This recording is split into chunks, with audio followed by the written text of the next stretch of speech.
very particular on what her role is, and I'm sorry I don't remember. So Paige, if you're watching out there, I forgot what you do, girl. I'm sorry.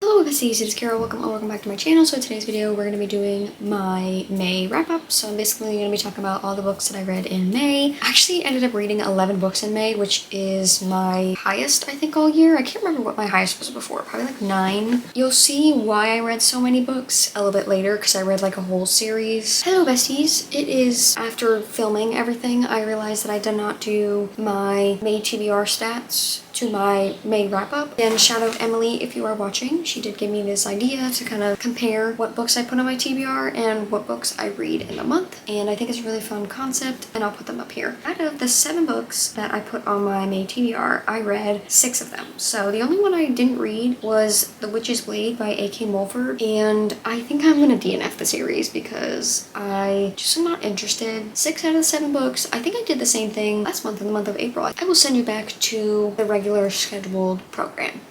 Be sure to follow my socials down below along with goodreads, my name's always just stuff like that. Isn't on there if you want to check it out. Like, comment, and subscribe for me to me. And let's just get right into it. Are the birds too loud?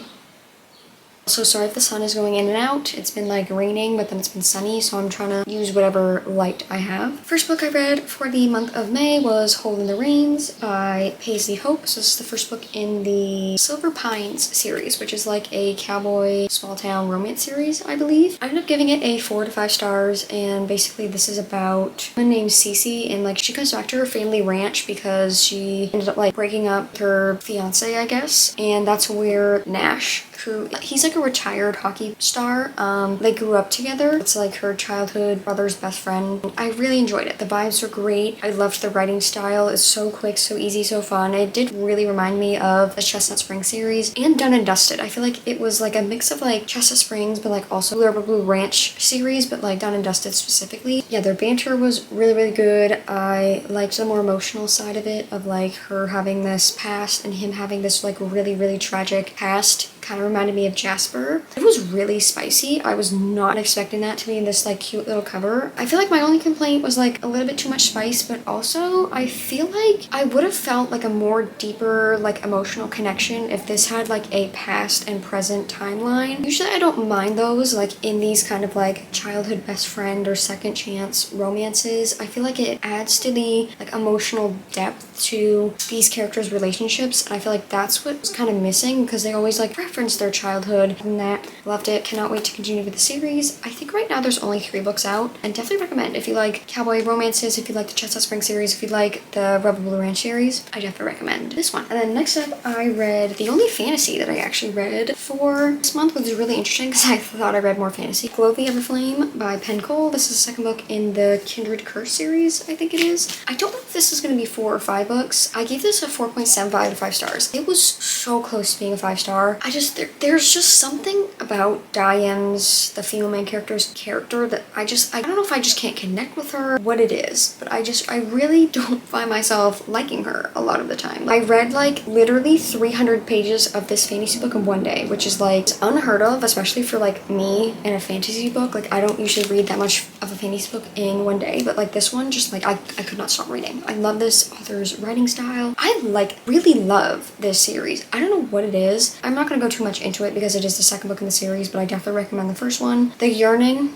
Men do not yearn like Luther anymore. This man. Other not complaints, but like things I've noticed is it was a little dragged out, but I feel like I noticed in the first book and this book, I feel like that's the point of like the slow burn romance, and I feel like the slow burn plot is kind of what this series is about, where this author's writing is just more of like a slow burn type situation, which I don't mind. I was a little bored until like 500 pages in. There was a little bit of action. I was really into it. You know, like the last 100 pages of a fantasy book, always high stakes. But it's just like nothing I've read before. I want to pick up the 3rd book so bad, but the 4th book I don't believe is coming out till like next year. She really knows how to write a cliffhanger, and I'm not okay about it. 4.75 out of 5 stars. I recommend the series. Alright, next up I decided to continue the Sparrow Falls series with Broken Harbor by Catherine Cowles. This is about Stutton and Cope, and basically Stutton had to move to this small town of Sparrow Falls a couple years back. She was escaping some stuff in her past, and Cope is part of the Coulson family. Basically, this whole series is about the Coulson family, and two of the main characters in the series are biologically related, and the others are just like fosters. I gave 4 to 5 stars. I feel like it was very similar to the second book of the whole situation, where I'm gonna just say like the forced proximity. I'm not gonna spoil why, but like it felt just a little bit too similar to the previous book. I did really like these two main characters. It is single mom, which I love. Yeah, I don't know, there's something about Cope's character as well that didn't, like, I wouldn't say didn't feel realistic, but like, I don't know, flew through it. It was pretty easy. I don't have too much to say about it. There is like a little bit of mystery in all these books. 4 out of 5 stars. Alrighty guys, and now you're finally gonna figure out why I happen to read 11 books in the month of May. So I picked up the Mind Fuck series by S.T. Abbey. So this is the bind up of all the books, and this technically is a series, but each book is like about 115 to like 180 pages. So they are books, but they're not books. But I decided if I could read them individually on Goodreads as a book, I'm gonna count it. All I'm gonna say about this series overall is that it's about a serial killer. Female main character is a serial killer, and the male main character is a FBI agent who is trying to figure her case out. I really did like our female main character. I feel like she was very badass and strong, but had a soft spot for our male main character. I just feel like their relationship overall helped both of them. Like they really just needed a distraction from everything. I just have a few things. I won't like go in too much in depth because I don't want to obviously spoil like every single thing, but I will say I was interested in the first like 3 books more than I was like the latter 2, I guess. I don't know if it's just because I read it back to back to back. Like I honestly was only gonna read the first one to see how I liked it, but then I just like couldn't put it down. And I feel like after book 3 I should have taken a break from it because it might have just been a little bit too much for me to handle personally. But like the other 2 just felt very like slow and dragged out, so I wouldn't say that I wasn't interested because I was, but at that point I was kind of just like chugging along, like really trying to just finish it all up. They definitely got more graphic, I guess, as the books went on. It wasn't like too like horrific, but at the same time I just didn't really prefer to read any of the too graphic scenes of killing, so I did mostly skip over like all of them. There was spice scenes. There was a lot more than I thought there was going to be. In the first 3 books there was not a lot, but it was there, and then the latter 2 books, 4th and the 5th one, there wasn't as much. Yeah, and then the end of book 4 I just don't know how our female main character decided to run back to that man, because like why?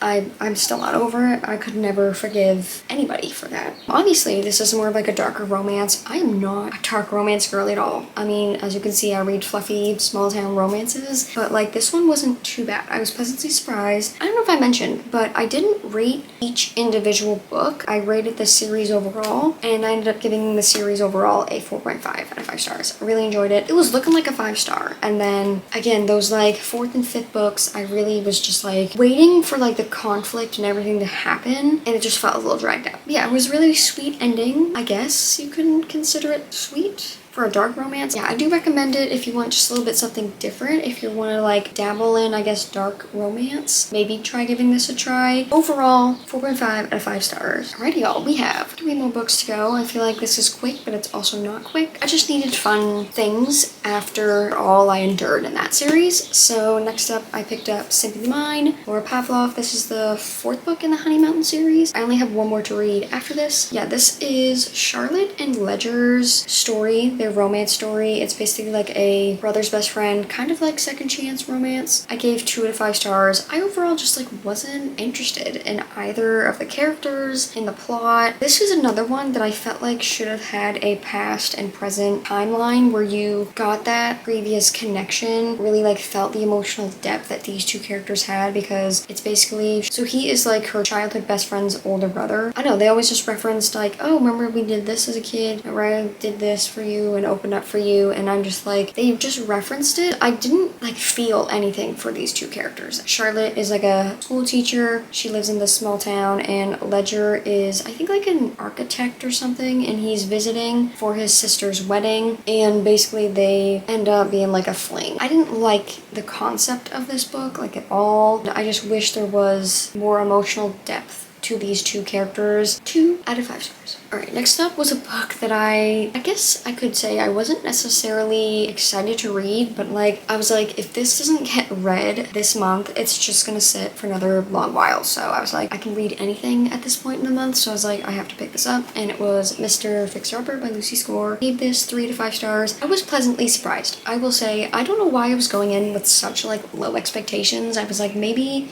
the second book in this like duology little series thing wasn't my favorite.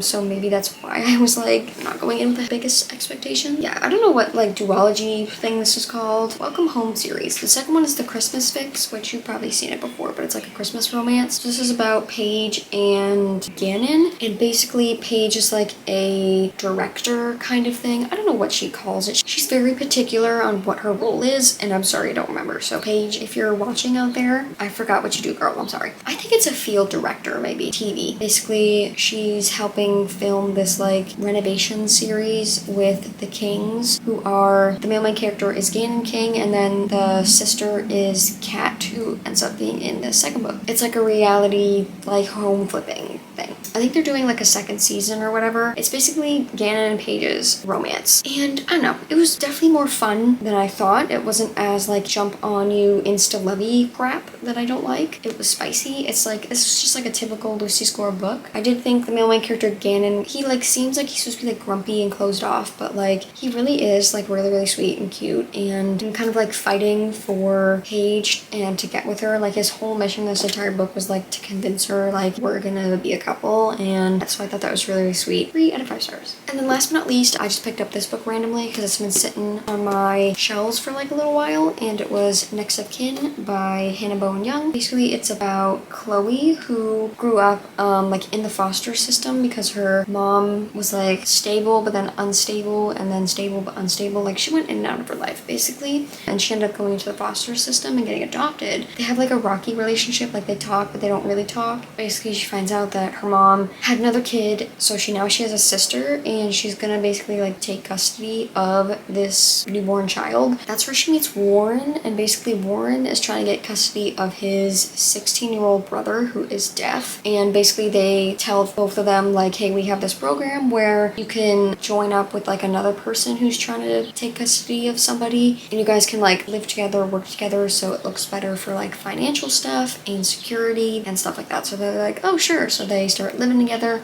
I give this a 3.5 out of 5 stars. It was fun, it was sweet. I really liked both of like the kid aspects, like her sister and then Warren's brother. I really liked them in this book, and seeing like him communicate with Chloe with like sign language and all of that, I think that was really cute and sweet. I think things were just a little too fast for me. Like 1 second he was like shutting her out and almost making her cry over the situation, being like, this is temporary, like don't get too close to me, we can't be friends, like all this and this and that. And then next thing you know, they're like kissing, and I'm like, okay, what happened to like, I don't know, even a greeting, good morning? Like, I just think the turnaround was too quick for me. And I feel like it was very quick, very insta-lovey, very just instant everything. I don't think I loved the relationship. I didn't really love the male main character too. Like, he looks like he's more of like a bad boy character, and I guess I just didn't connect with him. But he also has like a traumatic past, so I guess I get why he's the way he is. But I just wish we got his point of view, because I just needed more like depth to him. I feel like we learned about him, but we didn't learn about him, so I feel like I just didn't have that connection to him. Also wish we just got more with Chloe and her little sister and raising her. I feel like the time jump for this book was really weird. It was like a little bit would take place and then be a couple months later, and then a little bit would take place and then it'd be like more months later, and I also think that didn't really make me connect too much with the characters. 3.5 out of 5 stars. Alrighty y'all, so that is it for this video. I hope you guys enjoyed. Like I said, I did technically read 11 books. I feel like everybody's different. If you want to consider the Mindfuck series as one book, then you can, but I decided to do them all individually, so that was like my choice, and to count it, and it just looks better for my reading goal and looks better for my reading stats in the month. So I was like, if I can make it be 5 books instead of 1, it's book math, okay? Make sure to follow all my socials down below. I love my goodreads, my info list, stuff like that. It's down there if you want to check it out. Like, comment, subscribe, and everybody's by me. And I see you guys next week for, I think, is my like ultimate book video. I will see you guys in the next one. Bye!